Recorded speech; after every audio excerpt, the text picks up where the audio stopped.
Bedi one Madhuban चौक पर आयोजित इस नुक्कड़ सभा के सम्मानित अध्यक्ष धर्मदेव कुशवाहा जी, जिला परिषद के सम्मानित पूर्व अध्यक्ष राजेंद्र गुप्ता जी, इस क्षेत्र के लोकप्रिय विधायक श्याम बाबू यादव जी, संजय जायसवाल जी, विजय शाह जी, श्याम जी, सूरज सराफ जी, धर्मेंद्र सराफ जी, बउआ जी, मंच पर उपस्थित सभी नेतागण, आप सभी भाइयों, सभी लोग को मेरी तरफ से बहुत बहुत प्रणाम है। हम लोग लोकसभा चुनाव में एनडीए प्रत्याशी के समर्थन में वोट का अपील करने आए हैं, लेकिन निर्णय जनता को करना रहता है कि हमें वोट देना किसको है। और चुनाव के समय में दो तरह के लोग चुनाव लड़ते हैं। एक जो केवल चुनाव के समय में ही चुनाव लड़ते हैं, ऐसी पार्टी जो चुनाव के समय में जिसको मन हुआ उसको उतार दिया। एक ऐसी पार्टी जिसके पास नीति और सिद्धांत है। और इस देश में दो तरह के चुनाव होते हैं। एक चुनाव होते हैं बिना दल का, गैर राजनीतिक चुनाव, जैसे पंचायत का चुनाव होता है, वार्ड मुखिया समिति, सरपंच, पैक्स, जिला परिषद, ये जो चुनाव होते हैं ये बिना दल का चुनाव होता है। यहाँ आपको व्यक्ति को देख के वोट करना होता है। कौन वार्ड सदस्य में वार्ड के विकास की चिंता करेगा, कौन वार्ड सदस्य जीतेगा जो गांव के हर परिवार को जानता है, कौन मुखिया होंगे जो पंचायत के विकास की चिंता करेंगे, कौन सरपंच होगा जो न्याय करेंगे, कौन पैक्स होगा जो किसानों के हित की बात करेगा। इन चीजों को देख के व्यक्ति को प्रधानता आप देते हैं। और एक चुनाव होता है जो दल के आधार पर होता है, जैसे विधायक एमपी का जो चुनाव होता है वो दल के आधार पर होता है। राजनीतिक दल अपना उम्मीदवार देते हैं, इसमें भी निर्दलीय जीत जाते हैं। कभी कभी हम ही निर्दलीय जीत गए धोखा से एक बार, लेकिन कितने लोग जीतते हैं? 4-5 लोग हम लोग जीते थे, अभी एक ही निर्दलीय पूरे बिहार में है। 2-4-5 एमपी धोखा से जीतते होंगे देश में। तो ये दल का चुनाव होता है, लोग दल को प्राथमिकता देते हैं। और आज ये दलीय चुनाव है, एमपी का चुनाव। आपको प्रधानमंत्री बनाने की मंशा से वोट देना है। और सीधा आमने सामने है कि एक तरफ नरेंद्र मोदी जी हैं और उनका दल है। दल कौन है मुझे बताने की जरूरत नहीं, आप ही से पूछेंगे। दूसरे तरफ जो प्रत्याशी है उनके पास भी कोई ना कोई दल है। और आपको निर्णय लेना है कि अगर हमें दलीय चुनाव हो रहा है तो दो लोगों को देखना पड़ता है। पहला, दल को भी देखना पड़ता है कि कौन दल है जिसका नीति सिद्धांत, जिसका विचार देश के हित में है, क्षेत्र के हित में है, राज्य के हित में है, देश के हित में है। और दूसरा, कैंडिडेट कैसा है, दोनों देखना पड़ेगा दलीय चुनाव में। तो जिस पार्टी के उम्मीदवार राधा मोहन जी हैं, उस पार्टी से बढ़िया नीति सिद्धांत विचार दूसरे किसी पार्टी का है क्या? नहीं, आप ये मत बोलिए कि हम विधायक हैं उस पार्टी के तो हम आपको एकदम आंख बंद करके कह रहे हैं कि निर्णय कर लीजिए। मैं दावे के साथ कह सकता हूं कि इस देश में कोई भी ऐसी पार्टी नहीं है जिसका नीति और सिद्धांत भारतीय जनता पार्टी की तरह हो सकता है, राष्ट्र हित में हो सकता है। बहुत पार्टी के पास तो एजेंडा नहीं है, कोई संविधान नहीं है, कैसे देश को चलाना है कोई मतलब नहीं है। जो माल पानी देगा उसको टिकट दे देगा लोग। ऐसे दल में और भारतीय जनता पार्टी में अंतर है। दूसरा, हमारे प्रधानमंत्री के उम्मीदवार तय है कि नरेंद्र मोदी जी इस देश के प्रधानमंत्री के उम्मीदवार हैं। एनडीए की सरकार बनेगी तो मोदी जी इस देश के प्रधानमंत्री बनेंगे। 10 साल मोदी जी के किए हुए कामों को आपने देखा। मोदी जी को वोट देने की बात जब आती है, कोई यादव नहीं, कोई कुशवाहा नहीं, कोई दलित नहीं, कोई महादलित नहीं, कोई बैकवर्ड नहीं, कोई फॉरवर्ड नहीं, कोई हिंदू नहीं, कोई मुसलमान नहीं, कोई भी जात देख के मोदी जी को वोट नहीं देता है। मोदी जी को जो भी वोट देता है विकास के नाम पर, राष्ट्र के नाम पर वोट करता है। अगर विकास के नाम पर, राष्ट्र के नाम पर वोट नहीं होता तो राधा मोहन जी 3.5 लाख वोट से चुनाव नहीं जीतते। उसमें केवल भाजपा का वोट नहीं था, कोई ऐसी जाति और पार्टी नहीं था जिसके लोगों ने राधा मोहन जी को 2019 से वोट देने का काम नहीं किया। यादव समाज का ही बहुत वोट मिला। फिर ये चुनाव हो रहा है। प्रधानमंत्री राधा मोहन जी को नहीं बनना है, प्रधानमंत्री नरेंद्र मोदी जी को बनना है। 10 साल नरेंद्र मोदी जी के काम को आपने देखा है। 10 साल में एक दिन का छुट्टी भी नरेंद्र मोदी जी ने इस देश के लोगों से लेने का काम नहीं किया। विकास का जो खाका नरेंद्र मोदी जी ने घींच दिया, आने वाले 10 वर्षों के बाद दूसरा भी कोई व्यक्ति उस पद पर आएगा तो नरेंद्र मोदी जी के पद चिन्हों पर ही चलना पड़ेगा। राष्ट्रभक्ति का जो जज्बा नरेंद्र मोदी जी ने इस देश में पैदा किया, पैदा तो पहले से था, राष्ट्रभक्ति था, उसको जगाने का काम जो मोदी जी ने किया वो अद्वितीय हुआ इस देश में। आप कश्मीर को याद कीजिए, कश्मीर हमारे हिंदुस्तान का अंग है। क्या होता था कश्मीर में? कांग्रेस के इतना दिन से शासन रहा, बहुत से प्रधानमंत्री आए, कश्मीर में तिरंगा झंडा आप खुलेआम नहीं फहरा सकते थे। लाल चौक पर झंडा नहीं फहराया जाता था। पूरे देश के भाजपा युवा मोर्चा के कार्यकर्ता पूरे हिंदुस्तान से डेट तय करके जाते थे झंडा फहराने। लाल किशन आडवाणी जी भी गए थे, तो आतंकवादी के हमला के डर से रोका जाता था। एक चौक पर झंडा नहीं फहरा सकते थे पूरे देश के लोग जाके। आज उस कश्मीर में क्या हुआ? मोदी जी को मौका मिला 56 इंच का सीना दिखा के उसी कश्मीर में 370 समाप्त किए। समाप्ति नहीं किए, एक ऐसा जज्बा वहां के हिंदू और मुसलमानों में पैदा किया मोदी जी ने कि 30 साल बाद वहां मुहर्रम मनाया गया। 30 साल से वहां मुहर्रम भी नहीं हो रहा था। और 15 अगस्त 26 जनवरी को एक चौक पर भी झंडा नहीं फहरा पाते थे हम लोग। कश्मीर के प्रत्येक घर पर वहां के हिंदू और मुसलमानों ने, जो डल झील का शिकारा है, उस पर भी लोगों ने तिरंगा फहरा के साबित कर दिया कि हिंदुस्तान बदल चुका है, पहले वाला हिंदुस्तान नहीं है। 370 हटेगा तो खून का नदी बहेगा। 370 हट गया, एक पटाखा नहीं बज पाया। कल्पना नहीं कर सकते थे आप वोट पहले भी देते थे, वोट आज भी दिए हैं। वोट अटल बिहारी वाजपेयी जी को भी आप दिए थे। अटल बिहारी वाजपेयी जी में मोदी जी से ज्यादा काम करने की शक्ति थी, ज्यादा सूझबूझ था। लेकिन अटल बिहारी वाजपेयी जी जो चाहते थे करना, वो 5 साल में नहीं कर पाए। क्यों नहीं कर पाए आप जानते हैं ना? क्यों नहीं कर पाए? गठबंधन की सरकार थी, पूर्ण बहुमत की सरकार नहीं थी। जयललिता, ममता बनर्जी 17 को दल उस गठबंधन में थे। जब अटल बिहारी वाजपेयी जी चाहते थे कि राष्ट्र के हित में कोई बड़ा निर्णय करे, तो गठबंधन दल कहते थे कि समर्थन खींच लेंगे।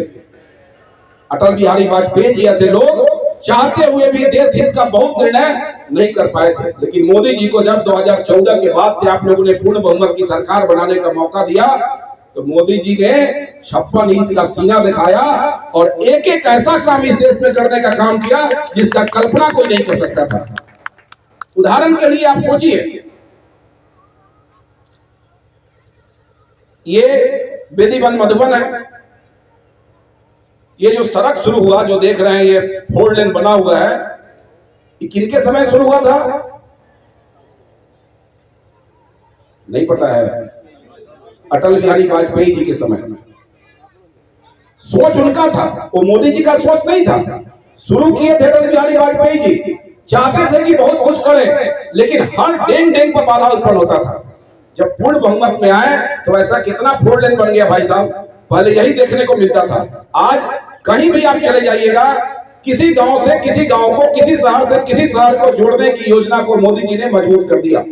शिक्षा के क्षेत्र में जब से नीतीश कुमार और भाजपा की सरकार इस राज्य में रहती है, डेवलपमेंट पर, विकास पर काम होता है। गांव में जो स्कूल होता था पहले, सबसे जर्जर जो भवन होता था गांव का, उसको मान लिया जाता था कि ये सरकारी स्कूल होगा। सही बात है कि नहीं? 2005 के पहले जितना गांव का सबसे टूटल फूटल जो बिल्डिंग होता, उसको माना जाता था कि सरकारी स्कूल है। आज गांव में जो 2 तल्ला बिल्डिंग मिलेगा, चौड़ा लंबा, 1 कलर का, तो लोग मान लेता है कि सरकारी स्कूल है। अंतर है कि नहीं? एक पिपरा में हाई स्कूल है ना सर, पहले था पिपरा में, चकिया में 2-3 हाई स्कूल मुश्किल से रहा होगा। गांव का गरीब हो या गांव का अमीर हो, इसी 2-3 स्कूल में आपके बच्चे हाई स्कूल की पढ़ाई कर, डर होता था कि कल क्या हो जाएगा। किसी में हिम्मत था क्या कि 2005 के पहले अपने लड़की को साइकिल चलाने के लिए कह दे? मर्द सुरक्षित नहीं था, औरतों को साइकिल लेके लड़की नहीं निकल सकती थी।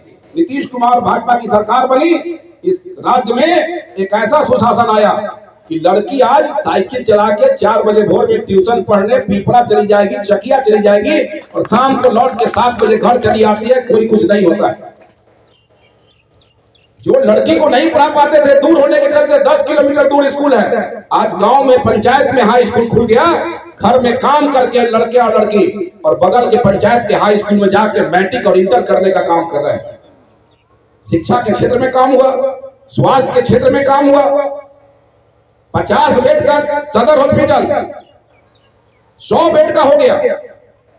तीन मेडिकल कॉलेज नालंदा से लेके और ये दरभंगा, मुजफ्फरपुर, पटना में घूमते रहते थे हम लोग। आज राज्य के हर जिला में मेडिकल कॉलेज हो गया पीएमसीएच के जैसा, मोतिहारी में स्वीकृत हो गया, बेतिया बन के तैयार हो गया। कैसा विकास चाहते हैं आप? शिक्षा के क्षेत्र में, स्वास्थ्य के क्षेत्र में, बिजली की तो ये स्थिति थी कि बिल देते देते थक जाते थे हम लोग। लाइन रहे नहीं लगे, महीना 120 रुपया जोड़ के देना है। लाइन कब आएगा कब जाएगा कोई गारंटी नहीं। अब तो कौर कुटुंब भी आ रहा है ना कि ठेका होने वाला है, तो लोग जनरेटर नहीं रखता है। विश्वास है कि यहाँ भाजपा जदयू की सरकार है। 22 घंटा 24 घंटा बिजली रहता है। जनरेटर वाले लोग जो बाजार में जनरेटर चला के कमाते थे, भूखे मर रहे हैं। सारा जनरेटर का रोजगार बंद हो गया। शादी ब्याह में हो गया जनरेटर का यूज तो हो गया, अंदीना में जनरेटर का यूज गांव में नहीं होता है। ये मोदी जी की सरकार है, भाजपा की सरकार है, जदयू की सरकार है। हर घर तक बिजली पहुंचाया गया। पहले गांव में चंदा जमा करके आप तार कीनते थे, फोन कीनते थे, इससे आपको मुक्ति मिली। केवल घर तक बिजली नहीं पहुंची, बिजली को खेत तक पहुंचा के किसान को भी खेती करने का मौका इस सरकार ने दिया है। काम हुआ, डेवलपमेंट हुआ है। ऐसे थोथी दलील हम लोग नहीं दे रहे हैं। कोरोना का समय आया, नेपाल में रहते हैं श्याम जी, वही घिरा गया, बॉर्डर बंद, जिसको कोई सुविधा नहीं। काठमांडू से पैदल चलाया जान बचाने के लिए, कोई दिल्ली से पैदल आ गया। साला फोन करता बहनोई को कि जीजा जी आने के चाहिए तरी, तो ना नहीं की बाहर बारी। बहनोई फोन करता साला को कोरोना में कि आना चाह रहे हैं घर पर, तो ना नहीं है। कोई किसी का हित नहीं था, सब कोई अपने जान बचाने के फेरा में पड़ा हुआ था। कोरोना के समय नरेंद्र मोदी जी इस देश के प्रधानमंत्री नहीं होते, आप में से आधा से ज्यादा लोग इस जमीन पर बैठ के भाषण सुनते नहीं होते। मोदी जी ने क्या किया? कोरोना के समय में ऐसी व्यवस्था बनाया, देश को इतना डेवलप कर चुके थे कि वैक्सीन बन के तैयार हो गया और नीति बना दिया कि गांव का वार्ड हो तब, चाहे देश का राष्ट्रपति हो तब, गांव का मालिक माने डोम हो तब या गांव का मालिक हो तब, गांव का गरीब हो तब या गांव का अमीर हो तब, सभी को कोरोना का वैक्सीन सरकारी अस्पतालों से ही लेना पड़ेगा। प्राइवेट दुकान में कोरोना का वैक्सीन नहीं बिकेगा। अब कल्पना कीजिए कि कोरोना के वैक्सीन को अगर फ्री कर दिया होता मार्केट में बिक्री के लिए, एक एक वैक्सीन 1 करोड़ में 10 लाख 20 लाख में बिकता। श्याम जी खरीद लेते, गुप्ता जी खरीद लेते, हम खरीद लेते, जमीन बेच के आप खरीद लेते, गांव में रहने वाले 80% लोग वैक्सीन के बिना मर गए होते। मोदी जी ने ऐसा नीति बनाया, पहला डोज दिया, दूसरा डोज दिया, बूस्टर डोज दिया, बिना पैसे का दिया। कोरोना के समय उनको लगा कि लोग भुखमरी के कगार पर हो गए हैं, बिजनेस बंद हो गया, कितना का फैक्ट्री बंद हो गया, व्यवसाय छूट गया। कहा कि राशन फ्री कर रहे हैं कोरोना के टाइम में।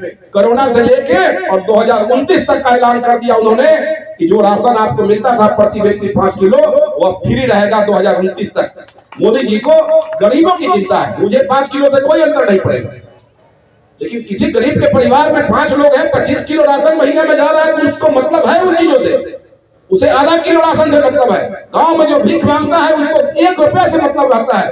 आपके लिए भले 20 रुपए का गुटखा माने नहीं लगता होगा, 50 रुपए का गुटखा माने नहीं लगता होगा, लेकिन मोदी जी ने उन गरीबों का भी आंसू पोंछने का काम किया है जो देश के नागरिक हैं, उनकी भी चिंता उन्होंने किया। गैस सिलेंडर, पहले गैस सिलेंडर का क्या हाल था? एमपी लिखते थे राधा मोहन जी, गांव का कोई धनिक जाता एमपी लिखते तब एमपी कोटा से सिलेंडर मिलता। और जिसके घर में गांव में गैस का सिलेंडर होता था तो लोग पूछते थे कि बाप रे बहुत भारी आदमी है, इसके पास सिलेंडर वाला मशीन है। आज क्या हुआ? गांव का कोई गरीब, हिंदू हो या मुसलमान हो, दलित हो महादलित हो, कोई, हर किसी को उज्ज्वला योजना से गैस सिलेंडर देके घर के औरतों के आंख का आंसू जो धुआं से निकलता था उसको पोंछने का काम भी नरेंद्र मोदी जी ने किया। शौचालय कौन दिया भाई? बोल रहे थे कल राधा मोहन जी लखौरा में, सुबह में किसी को शौच लगता था 12 बजे दिन में, तो घर की औरतें शाम तक इंतजार करती थी कि अंधेरा होगा तब जाएंगे, बीमारी का शिकार होती थी। मोदी जी ने इसका चिंता किया और गरीबों का शौचालय बनवाने का काम किया। किसको चिंता थी? पहले के प्रधानमंत्री को। एक एक चीज को मोदी जी ने बारीकी से इस देश में दूर करने का काम किया है। पहले प्रधानमंत्री होते थे, जाते थे विदेश, कोई पूछता था क्या कि देश हिंदुस्तान का प्रधानमंत्री आया?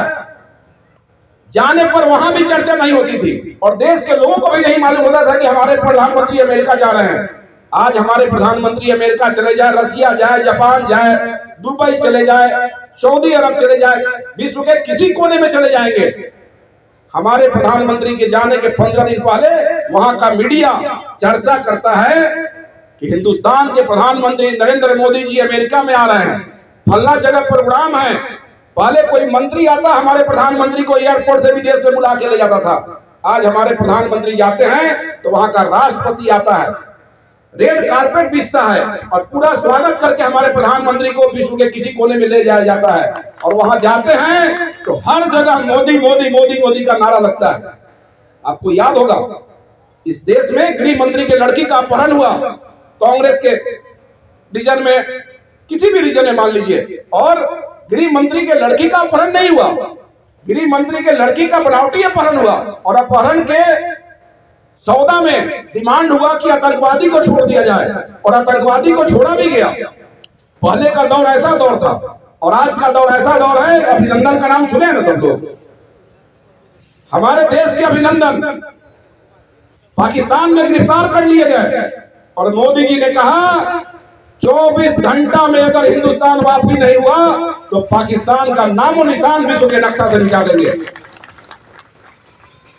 और पाकिस्तान को ला के हमारे अभिनंदन को हिंदुस्तान के बॉर्डर पर छोड़ना पड़ा था। ऐसा भारत है, मोदी जी का भारत है, आपका भारत है। आतंकवादी को छोड़ना तो छोड़ दीजिए, हमारे देश के जवान को बॉर्डर पर ला के छोड़ना पड़ा पाकिस्तान को। पहले क्या होता था, रघुनाथ मंदिर में बम विस्फोट, पूना बम विस्फोट, यहाँ बम विस्फोट, वहां आतंकवादी हमला, यहाँ आतंकवादी हमला। कहां चला गया आतंकवादी हमला, कहां चले गए आतंकवादी? हिम्मत नहीं होता है कि हिंदुस्तान पर कोई उंगली दिखाए, उंगली दिखाने वाला का हाथ काट लिया जाता है। ऐसा हिंदुस्तान हो गया। देखना पड़ेगा, ये राष्ट्र का चुनाव है, कोई गांव के वार्ड का चुनाव नहीं है। हम आग्रह करेंगे, गुजारिश करेंगे, हमें भी राधा मोहन जी से मनमुटाव था, एक ही दल में है। मनमुटाव पिता से पुत्र को होता है, माँ से बेटा को होता है, भाई से बहन को होता है। 4 को पतो मिल तो सास को नहीं खुश कर पाती है, 4 को बेटा मिल के पिताजी को नहीं खुश कर पाते हैं। तो कोई नेता, हम 3 लाख लोगों के बीच से जीत क्या है, हम 3 लाख जनता को खुश नहीं कर सकते। राधा मोहन जी 18 लाख लोगों को खुश नहीं कर सकते हैं। हमें मनमुटाव था, लड़ते थे, दल में रह के लड़ते थे, दल में रह के अपनी बात को कहने का हक हमको है। लड़ेंगे, लड़ना भी चाहिए, आपको भी लड़ना चाहिए, इनसे लड़ना चाहिए, श्याम बाबू जी से लड़ने का हक है। लेकिन जब वोट का समय आए तो वोट से कोई समझौता करने की जरूरत नहीं। आपकी सरकार रहेगी, आपके नेता रहेंगे, आप लड़िएगा, सुधार होगा, लड़ना चाहिए। हम भी लड़ते हैं, आपको भी लड़ना चाहिए। जो नेता हो, जीते हो, सबसे अपनी मजबूती से बात कहनी चाहिए। लेकिन वोट के समय में इस आक्रोश में कि फलाना के भाई वो भरे बात तो हम चल जाए वो भरे, सास से झगड़ा हो गया तो सास चली गई दूसरा पार्टी में, तो पतो दूसरा पार्टी में। भाई साहब, ऐसे अगर होगा तो देश में कोई काम क्यों करेगा? हमसे ज्यादा राधा मोहन जी से दूरी किसी को नहीं था, लेकिन मुझे पैरवी की कोई जरूरत नहीं थी। इस देश का प्रधानमंत्री नरेंद्र मोदी जी को बनना है, राधा मोहन जी को नहीं बनना है। भाई साहब, इसका ख्याल आपको करना पड़ेगा। देश रहेगा तभी पवन जायसवाल रहेंगे, तभी आप रहेंगे, तभी दूसरा कोई रहेगा। देश मजबूत जगह पर पहुंचा हुआ है। राम जन्मभूमि कोई भाजपा के लोग थोड़े जाके कोर्ट का ऑर्डर कर दिए थे। भाजपा चाहती थी, भाजपा का एजेंडा था कि राम जन्मभूमि वहां बने, मंदिर बने, वहां एजेंडा था, लेकिन निर्णय कोर्ट का था। अगर कांग्रेस के राज में ऐसा निर्णय हुआ रहता, 1 लाख लोग पूरे देश के दंगा में मर जाता। चाहे हिंदू के पक्ष में राम मंदिर का निर्णय होता, चाहे हिंदू के खिलाफ में होता, दोनों स्थिति में देश में दंगा होता, लाखों लोग मारे जाते। इस देश में मोदी जी की सरकार थी, योगी जी की सरकार थी। राम मंदिर के पक्ष में निर्णय आता, चाहे राम मंदिर के विपक्ष में निर्णय आता, दोनों स्थिति में कुछ होने वाला नहीं था, क्योंकि मोदी जी और योगी जी का शासन बहुत कड़ा है। मंदिर के पक्ष में निर्णय आ गया, पूरे देश में एक जगह हिंदू समाज के लोगों ने जुलूस नहीं निकाला कि मेरा डिग्री हो गया, और एक जगह मुसलमान समाज के लोगों ने भी देश में सड़क जाम करने का काम नहीं किया। जो कोर्ट का निर्णय है उसको सब किसी ने स्वीकार किया। मंदिर बन के तैयार हो गया, मस्जिद के लिए जमीन दे दी गई, फिर मस्जिद बनाएगा वहां, कहां कोई विवाद है? नेता का नियत अगर ठीक है, नेता की नीति अगर ठीक है, पार्टी का सोच अगर सही है, तो देश विवाद से, सांप्रदायिक दंगों से, जातीय दंगों से इस देश को मुक्ति मिला, इस राज्य को मुक्ति मिला। इसलिए हम सभी लोग से आग्रह करेंगे, कहीं किसी के बहकावे में नहीं पड़ना है। हम कुटुंब के नाते, संबंध के नाते वोट मांगने नहीं आए। मैंने श्याम जी को कहा कि चोट पर काट के रख कीजिए, कोई बहस नहीं, कोई फल्ला जाति का नहीं, सब जाति वर्ग के लोग सुने, वोट सबको देना रहता है। हम नेता हैं, हम विधायक बने, कोई एक जाति के वोट से हम नहीं बने। बात सबको ही सुनेगा, जिसको ग्रहण करना होगा करेंगे, जिसको नहीं करना होगा नहीं करेंगे। लेकिन घर में बैठ के जब विचार कीजिएगा तो पवन जायसवाल का जो कहा हुआ बात है 100% सही निकलेगा, कोई बनावटी बात इसमें नहीं। इसलिए फिर से आपसे आग्रह करेंगे कि राधा मोहन जी 25 साल से यहाँ के सांसद हैं, डेवलपमेंट नहीं हुआ ये कहना बेईमानी हो जाएगा। इधर भैया पिपरा कोठी आप जाते होंगे, पिपरा कोठी में जो कृषि का हब देख रहे हैं ना, ये दूसरे सांसद का दिया हुआ नहीं है, राधा मोहन सिंह का दिया हुआ चीज है।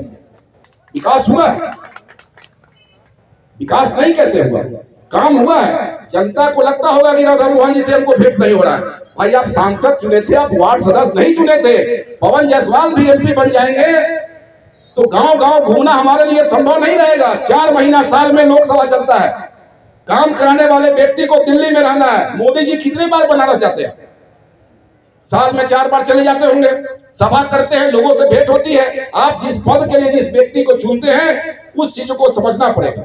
इसलिए फिर से आग्रह करेंगे कि चुनाव कै तारीख को है, यहाँ सब लोग को पता है ना, ऐसा नहीं 26 के इंतजार में कोई हो, 25 ठीक है। और राधा मोहन जी का चुनाव चिन्ह क्या है, नहीं लगता है नहीं मालूम है, जोर से बोलिए जरा, कै नंबर पर है?